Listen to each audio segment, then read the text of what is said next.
Saya yakin setelah ini nyali-nyali para pecundang itu pasti langsung ciut. Karena Pak Prabowo Subianto sudah memberikan bocoran soal penjara. Jangan-jangan salah satunya ada kaitannya dengan Pak Hasto nih. Wih, pastinya bakal menarik. Halo sobat-sobatku semuanya, selamat datang kembali di Sudut Pandang. Yang pastinya masih bersama aku di sini yang akan menemani kalian untuk mencari info menarik apa hari ini. Jadi kali ini kita mau ngebahas soal Pak Prabowo teman-teman, yang baru saja ngasih bocoran yang ini sangat membuat rakyat gembira gitu. Karena kebijakannya Pak Prabowo ini bisa jadi membuat nyali-nyali para pecundang langsung ciut. Saya nanti juga akan sisihkan dana, saya akan bikin penjara yang sangat, pokoknya sangat kokoh di suatu tempat yang terpencil, mereka nggak bisa keluar malam hari. Kita akan cari pulau, kalau mereka mau keluar biar ketemu sama hiu. Ngeri ya tuh. Saya tidak akan mundur menghadapi koruptor. Saya tidak akan mundur menghadapi koruptor.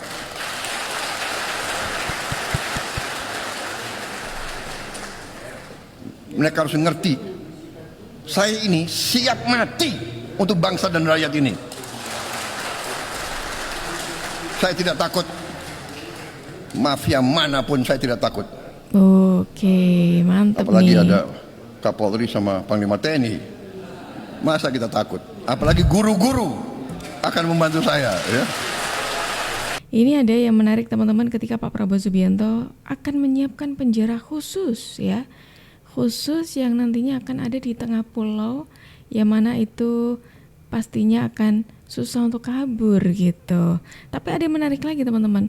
Kok aku dengar-dengar kata kayaknya nih ada PDIP yang lagi bisik-bisik gitu. Bisik-bisik apa? Mbak Mega mengharapkan Prabowo intervensi KPK. Duh, intervensi ya bisa KPK dong. terhadap kasusnya Hasto. Katanya tidak Padahal ikut dalam campur. pidato-pidatonya Mbak Mega mengatakan tidak boleh ikut intervensi kan.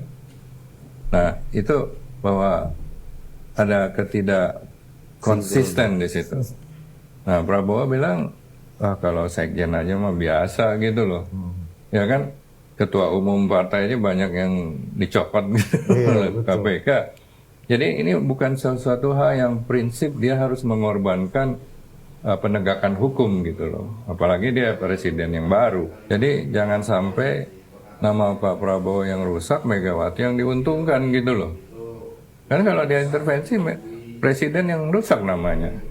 Iya pasti Sedangkan sih itu ya. Hasto merasa lebih hebat lagi gitu loh, pakai bawa buku Bung Karno lah ya kan. Itu juga itu sangat-sangat disayangkan gitu. Saya kira Pak Prabowo tidak akan mau merusak namanya dengan intervensi. Mbak Mega mengharapkan Pak Prabowo melakukan intervensi gitu loh. Ujungnya kecewa. Nah ini aku jadi ingat sama Pak Jokowi teman-teman kali ini ya. Jadi selama Pak Jokowi menjabat, Pak Jokowi itu tidak pernah bertemu dengan KPK. Karena takutnya ketika bertemu itu nanti ada narasi-narasi kalau Pak Jokowi itu mengintervensi KPK seperti itu. Dan bahkan sudah tidak bertemu aja, Pak PDIP terus membuat narasi kalau Pak Jokowi ini cawe-cawe ke pemerintahan, cawe-cawe ke ini, kayak gitu teman-teman. Itu padahal Pak Jokowi tidak melakukan hal itu. Apalagi jika kalau Pak Jokowi itu melakukan hal itu. Dan masalah intervensi, memang benar apa yang dikatakan tadi ya. Bukannya selama ini PDIP mengatakan tidak boleh adanya intervensi. Terus PDIP kok berusaha keras demi seorang Hasto Kristianto menghalalkan 1000 cara. Sekjen PDIP Hasto Kristianto dijadwalkan hari Jumat ini akan menjalani sidang perdana di Pengadilan Tipikor Jakarta terkait kasus dugaan suap dan perintangan penyidikan atau obstruction of justice terkait pergantian antar waktu yang melibatkan caleg PDIP Harun Masiku. Rencananya dalam sidang perdana, Hasto akan didampingi 17 pengacara termasuk mantan juru bicara KPK Febri Diansyah. Sehari jelang sidang perdana Hasto, sejumlah anggota Komisi 3 DPR RI dari fraksi PDIP mendatangi kediaman Ketua Umum Megawati Soekarno Putri di Jalan Teguh Umar, Jakarta Pusat, Kamis sore. Pertemuan ini disebut tidak berkaitan dengan kasus hukum Hasto Kristianto. Yakin nih. Ada biasa konsolidasi nanti komisi-komisi yang lain semua. Karena kita mau kongres kan jadi banyak perlu masukan untuk memperkaya nanti kongres kita, itu aja. Ya. Soal sidang Hasto besok, Pak. Nanti di sidang aja, di sidang. Tidak berdana di sidang. Sekjen Oke, ternyata teman-teman sebelum sidangnya Pak Hasto kemarin itu sudah pada ngumpul ternyata. Entah apa yang dibahas. Kalau Bung Deddy Sitohoro sih mengatakan itu berkaitan dengan masalah kongres, tapi ya kita nggak ada yang tahu ya. Siapa tahu di situ juga nyempil tuh pertanyaan soal Pak Hasto Kristianto, apalagi Ibu Mega yang sudah lama tidak bertemu, tidak menjenguk juga, padahal kita tunggu-tunggu. Ya gimana lagi dong? Pertama, penyidik fokus. Ya, mereka tidak mempedulikan adanya isu-isu bahwa ini adalah politik. Ya, ini adalah pesanan. Ya, artinya bahwa mereka hanya melaksanakan tugas mereka untuk ya mengumpulkan barang bukti, karena memang itu tugas penyidik ya, untuk mengungkap perkara ini sejelas-jelasnya. Nah, kemudian yang kedua, bahwa ini sekaligus ya menandakan bahwa tidak ada rekayasa. Ya, bahwa ternyata jaksa pun ya mengatakan perkaranya lengkap kok, berarti buktinya ada, secara formil mau materi tidak ada yang salah. Nah, masyarakat percaya sama KPK, tinggi loh kepercayaan waktu survei, salah satu survei ya, hampir 70% lebih, gitu, 77% ke KPK maupun penuntasan kasusnya Hasto ya. Betul. Ya memang bisa dimungkinkan dia adanya hukuman mati karena memang pasalnya ada kerugian keuangan negara. Dan di situ kenanya pasal 2 dan pasal 3. Pasal 2 ayat 1 ya. Karena di pasal 2 ayat 2 ada bisa dituntut hukuman mati dalam kondisi tertentu. Kalau kita lihat dari ancaman hukuman yang akan dikenakan kepada Hasto maksimal 15 tahun ya. Nah kalau 15 tahun itu Mas Yud, ya, itu 3 kali pilpres itu Mas Yud. Iya. Gawat.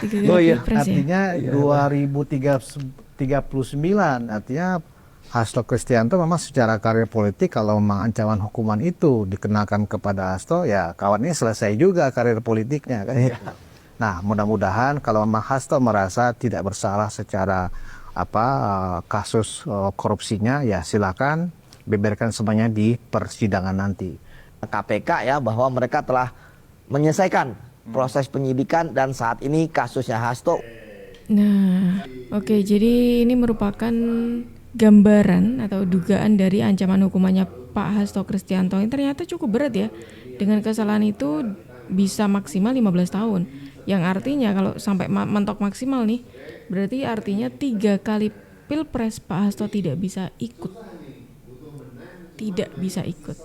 Apakah ini kemudian PDIP berpikiran untuk mengganti sekjen atau bagaimana nih? Kalau memang benar ya, kalau memang benar Pak Hasto nanti akan ditahan segitu lamanya. PDIP diminta jangan pecat Jokowi dan paksa Hasto mundur dari sekjen. Pesan asli atau cuma permainan PDIP? Guys, PDIP kemarin katanya dapat pesan khusus yang penting banget loh terkait Jokowi dan Hasto. Menurut keterangan dari Ketua DPP PDIP yaitu Deddy Sitohoro, 14 Desember kemarin ada utusan yang bertemu PDIP dan bilang kalau Jokowi nggak boleh dipecat dan Hasto harus mundur. Serta ada 9 orang kader PDIP yang jadi target kriminalisasi berikutnya. Wah, pesan ini beneran? Apa cuma permainan politik aja ya guys? Kalau keterangan dari Deddy, pengirim pesan permintaan itu adalah orang yang sangat berwenang. Tapi dia nggak ungkap siapa tuh orangnya. Deddy sendiri udah yakin kalau Hasto ini korban politisasi hukum. Soalnya kalau emang KPK itu nggak pandang bulu berantas korupsi, ya harusnya kasus yang lain bisa dipecahkan KPK, nggak diulur-ulur sampai bertahun-tahun. Menurut kalian, Hasto ini beneran pelaku suap atau korban politisasi hukum sih? Berhentilah membangun narasi bahwa penangkapan kader partai politik adalah sebuah politisasi atau kriminalisasi. Dengerin tuh. Karena koruptor memang harus ditindak tanpa pandang bulu, siapapun dan dari latar belakang manapun. Harusnya partai politik turut andil dalam memberantas para pencuri dan pelanggar aturan negara, dan bukan malah melindungi mereka dengan dalih diserang atau dikorbankan. Betul. Belajarlah dari Nasdem. Meskipun kader partainya ditangkap karena korupsi, meski kecewa dan sakit hati, tapi tidak membangun drama dan sibuk mengarang narasi. Karena Indonesia Jadi tidak cuma akan satu maju partai aja yang kayak gitu bila ya. partai politiknya kebanyakan main drama dan tidak mengutamakan kepentingan bangsa dan negara. Karena petugas partai. Semoga ya. bermanfaat. Nah, ini harus didengerin ya. Tiap masalah itu sudahlah gitu diterima dengan lapang dada, ya. Karena ya kalau drama-drama terus ya capek lama-lama gitu. Berpikir gini Mas, ini masalahnya sudah sangat parah. Menurut saya orang sampai berani korupsi menyimpan uang sampai 950 miliar, hampir 1 triliun ya, dan disimpan di rumah. Menurut saya itu bukan orang korupsi karena greedy, karena tamak, karena dia pasti tahu uang itu tidak akan bisa dia makan, iya kan? Orang korupsi sampai 300 triliun itu kalau dibelanjakan sehari 1 miliar aja tuh perlu 700 tahun katanya, iya kan? Pasti bukan orang tamak, ini orang ketakutan. Mungkin orang sudah terlanjur korupsi sekali. Lalu didatangi lagi, tolong bantu lagi ini. Nggak mau dia, saya tobat. Nggak bisa, kamu nggak bisa tobat. Kalau nggak nolong ini yang kemarin kamu saya bongkar. Terjebak pada lingkaran kejahatan. Terjebak terus, bertambah terus. Nggak mungkin Rosarov ingin mempunyai uang 957 miliar kan. Untuk apa? Gitu. Nggak bakalan bisa dimakan juga. Apalagi disimpan di rumah, bukan di bank, nggak produktif. Artinya gini Pak, bisa jadi dia mau berhenti, dia mau tobat gitu, tapi kemudian bisa jadi dia mau berhenti, mau tobat, tetapi sudah disandra. Saya tidak akan mundur menghadapi koruptor. Saya tidak akan mundur menghadapi koruptor. Saya bisa bayangin juga Indo lolos Pildun setelah libur. Mereka harus mengerti. Saya ini siap mati untuk bangsa dan rakyat ini. Saya tidak takut. Mafia manapun saya tidak takut. Iya. Apalagi ada Kapolri Kapolri sama dan Panglima Panglima TNI. TNI. Masa kita takut? Apalagi guru-guru akan membantu saya. Ya. Oke. Saudara-saudara, koruptor-koruptor itulah yang buat guru-guru susah, dokter-dokter susah, perawat-perawat susah, petani susah. Iya. Karena itu, terima kasih dukungan saudara-saudara. Kita bersama akan menghadapi maling-maling itu. Dan kita akan mengusir mereka dari bumi Indonesia kalau perlu.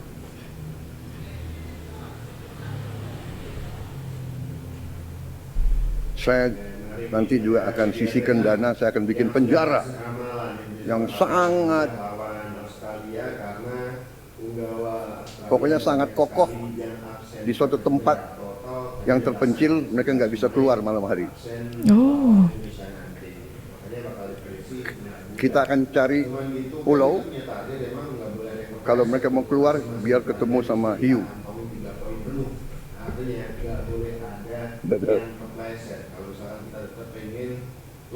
Wah, ini statement menarik dari Pak Prabowo Subianto, teman-teman. Soal Pak Prabowo tidak gentar akan membasmi para mafia-mafia korupsi itu ya, yang sudah merugikan rakyat, sudah menyengsarakan rakyat dan lain sebagainya. Karena kalau tidak ada keberanian yang segitunya, ini tidak akan selesai, teman-teman. Butuh orang yang seberani Pak Prabowo Subianto. Oke, sekarang giliran kalian, teman-teman. Silakan tulis pendapat kalian di kolom komentar. Dan terima kasih banyak karena kalian sudah menemani aku dari awal sampai akhir. Aku Jup pamit undur diri. Sampai jumpa.